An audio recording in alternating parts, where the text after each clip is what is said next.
ফেসবুকে ঢুকার পরে যখন এই তথ্যটা পাই তখন আমি বাকরুদ্ধ হয়ে গেছি। কারণ যদি আমার কয়েলের আগুন হয়, কয়েলের আগুন এদিকে তো নইব, আমার কয়েল কিন্তু আগুনটা ওইদিকে তো না আসছে। কমলনগরে দুর্বৃত্তের আগুনে কৃষকের 4টি গরু সহ প্রায় 7 লক্ষ টাকার মালামাল পুড়ে যায়। এখন দেখবেন সত্য টিভি সংবাদ। মোহাম্মদ ইব্রাহিম, কমলনগর প্রতিনিধি। লক্ষ্মীপুরে কমলনগরে দুর্বৃত্তের দেয়া আগুনে কৃষকের গোয়াল ঘরের 4টি গরু, 2 শতাধিক হাঁস ও 25টি কবুতর মারা গেছে।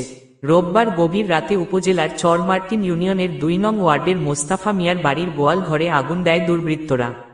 ক্ষতিগ্রস্ত কৃষক মোস্তফা মিয়া ছেলে আবুল কালাম বলেন, রাত 1টার দিকে হঠাৎ বিকট শব্দে তাদের ঘুম ভেঙে যায়। এই সময় দরজা খুলে দেখেন গোয়াল ঘরে আগুন জ্বলছে। পরে পরিবারের সদস্যদের নিয়ে চেষ্টা করেও 4টি গরুর একটিও বাঁচাতে পারেনি। এতে তার প্রায় 7 লাখ টাকার ক্ষতি হয়েছে বলে দাবি এই কৃষকের ছেলে। আগুনটা বাইরে লাগানি হয়েছে, কারণ যদি আমার কয়েলের আগুন হয়, কয়েলের আগুন এদিকে তো নইব, আমার কয়েল কিন্তু আগুনটা ওইদিকে তো না আসছে।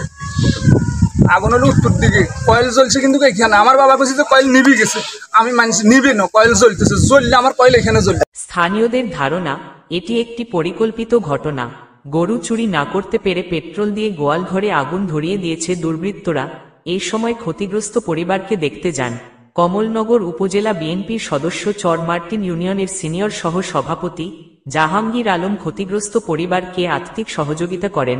ওই সময় তিনি বলেন, ফেসবুকে ঢুকার পরে যখন এই তথ্যটা পাই তখন আমি বাকরুদ্ধ হয়ে গেছি। পরে আমি চারিদিকে ফোন দিলাম, এলাকাতে খোঁজখবর নিলাম, বললো যে ঘটনা সত্য, তবে সন্দিহান। কেউ বলতেছে মশার কয়েলে, কেউ বলতেছে কেউ লাগাই দিচ্ছে। আসলে এটা তদন্ত সাপেক্ষের ব্যাপার। এই জন্য আমি এখন উপস্থিত হয়েছি ওনাদের সাথে দেখা করার জন্য। তাদের গরু গেছে, ছাগল গেছে, মোরগ গেছে, কবুতর গেছে, হাঁস গেছে। এই বিষয়গুলা করে আমাদের যে উপজেলায় ইউনো কর্মকর্তা আছেন, আমরা চাচ্ছি যে ওনাদের মাধ্যমে ওনাদের যেন কিছুটা হলেও উপকৃত হয়, কিছু আর্থিক সহযোগিতা যেন ইউনো মহোদয় করে, এবং এই মিডিয়ার মাধ্যমে যে যেখান থেকে দেখবে এবং এই জিনিসটা যেন ছড়িয়ে দেয়। ওনাদের আর্থিক যে ক্ষয়ক্ষতি হয়েছে প্রায় 6 থেকে 7 লক্ষ টাকা, এটা কিন্তু কারো একা দ্বারা দিয়ে পরিপূর্ণ করা সম্ভব না। এজন্য সকলের সহযোগিতা হলে অবশ্যই ওনাদের এই যে ক্ষয়ক্ষতি হয়েছে ক্ষতিটা পূরণ হবে।